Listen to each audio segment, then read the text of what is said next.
Hello guys, हम जा रहे हैं चंद्रशेखर आजाद की रैली में। वहाँ जाकर मिलते हैं और आपको दिखाते हैं क्या नज़ारा है आज का।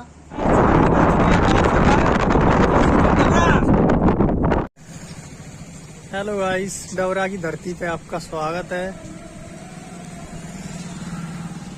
जिनके ज्यादा विधायक होंगे उनकी सरकार बनेगी। जिनकी सरकार बनेगी उनके समाज के साथ कोई खिलवाड़ नहीं कर पाएगा, उनके समाज के साथ कोई अन्याय नहीं कर पाएगा, उनके समाज के आकाश बुजुर्ग की हत्या ना होगी, उनके साथ 2 अप्रैल जैसी खून के लिए होली नहीं खेली जाएगी। ये बात मैं आपको बताना चाहता हूं। आप ये सोचते हो कि आपका काम कोई और करेगा? आप ये सोचो, मुकाबला किनसे है? मुकाबला उनसे है जो ईमानदार नहीं है, जो झूठे हैं, फरेबी हैं, लुटेरे हैं, भ्रष्टाचारी हैं, गुंडे हैं, उनसे मुकाबला है। वो 5 बजे उठ के झूठ फैलाते हैं। हम एक दिन सभा करके सोच रहे हैं कि हमारा राज आ जाएगा, ये तो संभव नहीं। इसलिए ये जो बहुल समाज के लोग हैं, जो भूखे तो रह सकते हैं लेकिन अपमानित होकर नहीं रह सकते, जिनके दिल में पीड़ा है, जो गुलामी की बेड़ियां काटना चाहते हैं, उन वीर नौजवानों को मैं कहना चाहता हूं कि इतिहास आपको बुला रहा है।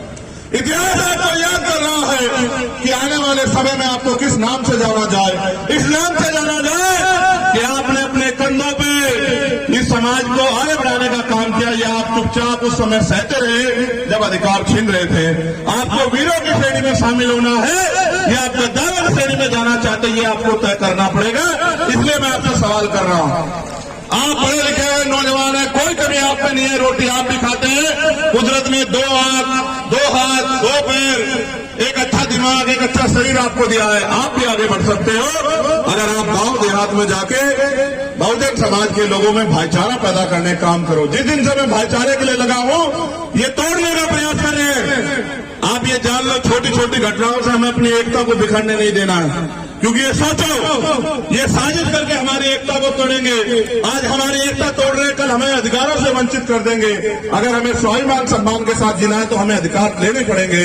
अधिकार मांगने से नहीं मिलते, अधिकार छीनने पड़ते हैं। इसलिए मैं आपसे कह रहा हूं कि जो फसल आपने तैयार की है मेहनत करके, सिर्फ साधारण भाषा में समझे गांव की, कि जो फसल आपने तैयार कर दी है, उस फसल को घर तक लाओगे कैसे?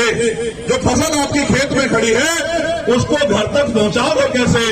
अगर फसल जो खेत में खड़ी है उस पर प्राकृतिक मार भी होगी, आंधी आ जाएगी, फसल गिर जाएगी, ओला पड़ जाएगा, फसल गिर जाएगी, बारिश आ जाएगी, फसल डूब जाएगी, कोई चोर चुरा ले जाएगा, कोई आग लगा देगा। ये जो फसल आपने बहुजन समाज की तैयार की है, अगर आप बूथ के जरिए इसको संगठित नहीं करोगे, यानी कि फसल को काटने वाले, फसल को इकट्ठा करने वाले, फसल को ढोके घर तक लाने वाले तैयार नहीं करोगे, बूथ पे कार्यकर्ता ईमानदार समर्पित, तो फसल आपकी होगी और वो घर किसी और के जाएगी। जब फसल आपकी होगी और घर किसी और के जाएगी तो भला किसी का होगा? आपके हिस्से में सिर्फ और सिर्फ बेबसी, लाचारी, और आप हाथ मलते रह जाओगे। इसलिए मैं आपसे कहना चाहता हूं कि अपने बूथ के संगठन को मजबूत करो, विश्वास करो। आपकी दृढ़ इच्छा के सामने ना तो बारिश आपके हौसले को हिला सकती, ना ये आंधी तूफान आपके हौसले को हिला सकता। मैं आपको जानता हूं, आप अम्बेडकर के वंशज हो, आप चाहिए भगत सिंह के वंशज हो। आपको अपनी ताकत को पहचानना पड़ेगा। इस आंधी तूफान से बड़ी आंधी चल रही है आपके अधिकारों के खिलाफ। उन अधिकारों के खिलाफ जो आंधी चल रही है, उस आंधी को आपको रास्ता उसका मोड़ना पड़ेगा, उस आंधी को आपको रोकना पड़ेगा। अगर नहीं रोकोगे तो फिर कल ऐसा हो जाएगा कि 1950 से पहले का भारत लौट आएगा। आपने देखा कि देश में नई संसद का उद्घाटन हुआ और इन्होंने वोट मांगा कि हमने आदिवासी समाज की राष्ट्रपति बना दी है। लेकिन आप ये देखो कि जब सम्मान देने का मामला आया तो उन राष्ट्रपति जी को एक बार बुलाना भी गवारा नहीं समझा।